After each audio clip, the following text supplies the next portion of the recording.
唔單止我個頭要揾 Tony 老師嚟剪，連花花草草都要揾神剪手㗎。所以我今日嚟到花花世界粵港澳大灣區第5屆嘅職業技能大賽花木競賽嘅現場。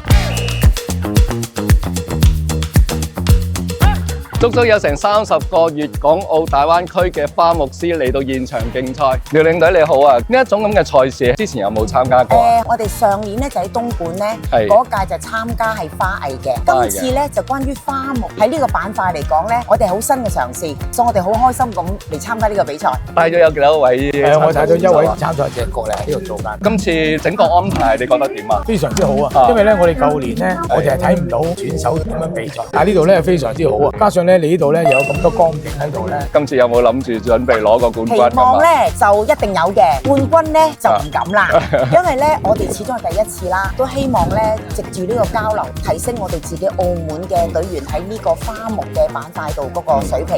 呢一種大灣區嘅比賽活動交流，覺得點樣啊？非常贊成，因為始終灣區都係一家人啊嘛。今次咁我哋亦都遇到上一年咧喺東莞嗰啲參賽者，好開心。輪到我接受採訪啦！今日咧嚟到呢一度咧，就係另外一個風景，聚集咗我哋灣區唔同城市嘅朋友喺度參加比賽，真係直接做到好多交流，互融互通。